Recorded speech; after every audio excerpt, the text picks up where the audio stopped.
Welcome back into the Sports Source. This segment brought to you by A.G. Hines Company. If you're starting a home improvement project that you need to do yourself, start the project with a trip to A.G. Hines Company.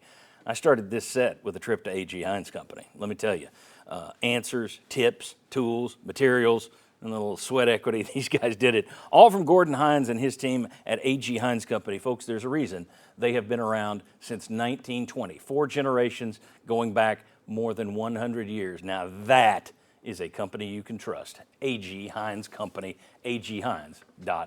All right, this week, or last week, Tennessee got their notice of allegations from the NCAA. 18 Tier 1 violations. Those are the most serious violations in the NCAA rulebook. Jeremy Pruitt, some Vol assistants, some support staff, and Jeremy Pruitt's wife, which was the surprise, alleged to have provided nearly $60,000 to recruits and players. Tennessee praised for its exemplary cooperation with the NCAA. UT was not charged with lack of institutional control. That's a good thing, but the school was hit with a failure to monitor charge in there. Up to 12 ineligible athletes competed in more than 60 games. Now, most people that I've talked to have read this, and there have been quite a few guys in the media who have talked about this, and they look at it through the lens of NIL. They look backwards now and they say, we just bought a quarterback for $8 million, supposedly. What's $60,000? This is nothing. The NCAA's finished. We're good to go. Is that just whistling past the grave? Is that somebody trying to talk themselves into believing it's going to be okay? I'm going to say it is, and here's the reason. You were going down the interstate 100 miles an hour, your taillights are out, you were throwing trash on the road, you get pulled over, and you find out what you're going to be charged with. Well, guess what? You still ain't gone before the judge. And to me, it's the going before the judge is the key part of the entire thing. Okay, you know the allegations, and yeah, I've worked out $60,000 is what? 1/30 or something like that of what you're going to be paying your quarterback for one season Supposedly, going forward. well. Supposedly. Yeah. So yeah, I think there's some whistling past the graveyard. Oh, the NCAA can't do anything. We don't know that. Nobody knows what the NCAA can, can't do, won't do.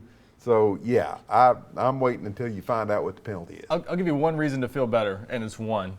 After reading this, you come away thinking, it's a good thing they got rid of Jeremy Pruitt. That's it. I mean, you come away from this thinking they were clearly dealing with a staff that had just no idea how to not just do the things they were doing, but to get away with it. And so that's the big thing. But I just don't see the good news here when there are 18 level 1 violations involved. The good news is you know what you're up against. That's it. Everything else is wait and see.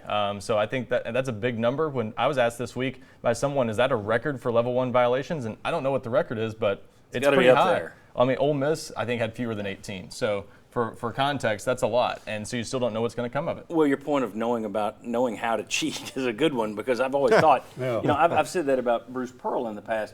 Everybody thinks John Calipari cheats. Well, that's fine. He must be Michael Corleone because he walks between the raindrops. Pearl keeps getting caught everywhere he goes. He's more of a Fredo. Pruitt wasn't even Fredo status. Pruitt was just, I don't know what he was.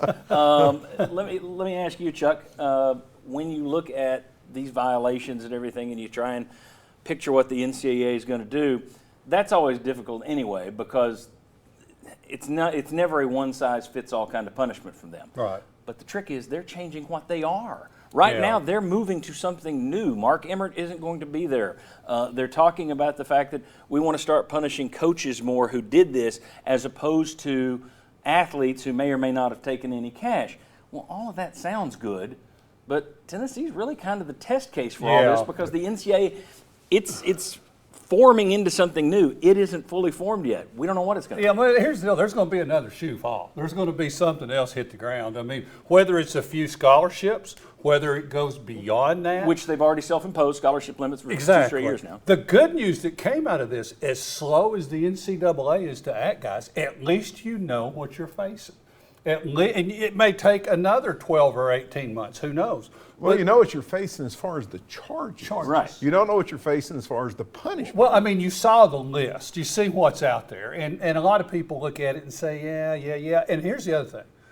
The NCAA praised the University of Tennessee and how they handled this. And Tennessee paid $1 million or more. So the NCAA is kind of in Tennessee's corner a little bit, and Jeremy Pruitt is the one that's going to really bear Okay, the brunt of but it. here's the problem. Go ahead. I think that's dangerous thinking because we've seen this before, and that's Missouri. Yeah, Exactly. Missouri was listed as exemplary Right. cooperation. They didn't get the lack of institutional control, and yet they got hammered. I mean, how many times have we seen before Tennessee gets to be the guinea pig for the NCAA on-field rules and things like that get Right. added the next year? Well, now they get to be the guinea pig with the new age NCAA to determine what really comes of a case. Okay, I'll like tell you this. what I'll Where do. you're I'll paying bet you $100 right now the penalty for Tennessee is not as bad as Missouri. $100, all of it. I would Well, I I would think if I it's could probably remember what right. the penalty for Missouri was. I would. We got to get to break. I was just going to say this though. I don't want anybody to think, well, they're just being negative on there. I don't know that this is going to be negative, but I just Correct. don't know that it's going to be positive. Yeah. Oh, You yeah, just, well- all this is step one is you get caught. Step two, or you turn yourself in. Step two is you find out what the allegations are. Step three is the positive or negative part. You're not there yet, so I don't know that it's going to And- be and you negative. may be I don't 2 know that years it's going to away be from positive. being there. Yeah, they're going to ask for an expedited. Yeah. But every school that's ever gone before the NCAA has said, can you give us an expedited answer? So you may be a year or two away from finding out Texas may be in the SEC. before you figure it out. Or Notre All right. Dame, maybe. Yeah, exactly. Well, when we come back, we'll have 4 VFLs out here, and they're going to share with you their biggest question marks going in to the 2022 season. That is next on the Sports Source. Come on back.